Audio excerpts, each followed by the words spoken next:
30 வயதை கடந்தும் திருமணமாகாமல் ஒவ்வொரு ஊரிலும் குறைந்தது 50க்கும் மேற்பட்ட ஆண்கள் உள்ளார்கள். படித்ததில் வலித்தது. இதற்கு சொத்து மதிப்பே காரணம். அதாவது மாப்பிள்ளைக்கு அடிப்படை சொந்த வீடு அல்லது விவசாய தோட்டம் 2 ஏக்கருக்கு மேல் இருக்க வேண்டும். அவரே சென்னை, பெங்களூர் அல்லது வெளிநாட்டில் வேலையில் இருக்க வேண்டும். வீட்டுக்கு ஒரே பையனா இருந்தா ரொம்ப நல்லா இருக்கும். அப்புறம் இதெல்லாம் இருந்தாலும் தோற்றத்தில் திரைப்பட நடிகர்கள் விஜய், அஜித் அவர்கள் போல் இருக்க வேண்டும்.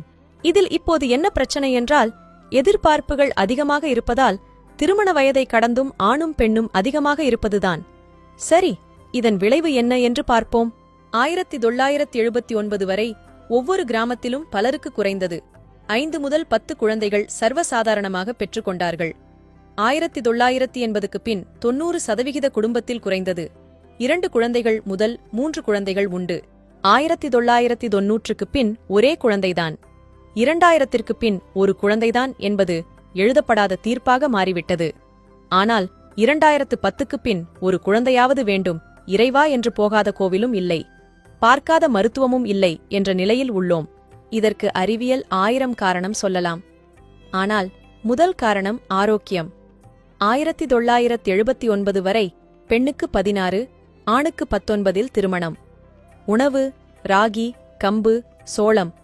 1989க்கு மேல் பெண் 17, ஆண் 21.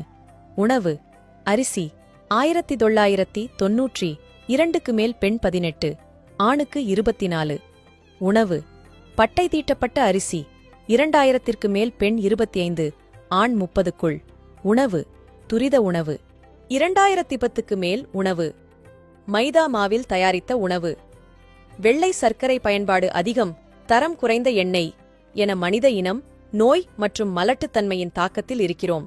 இந்நிலையில் 28க்கு மேல் 35 வரையில் பெண்கள் அதிகளவில் இருக்கிறார்கள். ஆண்கள் 30 முதல் 40 வயது வரை உள்ளார்கள். வசதிகள் வைத்து திருமணம் முடிக்கப்பட்டால் அது வியாபாரம். திருமணத்துக்கு முன் ஏழையாக இருந்து பிற்காலத்தில் பணம் புகழ்பெற்ற மனிதர்கள் ஏராளம். முதலில் சொத்து சுகம் என வாழ்ந்து திருமணம் முடிந்து சில ஆண்டுகளில் ஏழ்மைக்கு வந்தவர்கள் அதிகம்.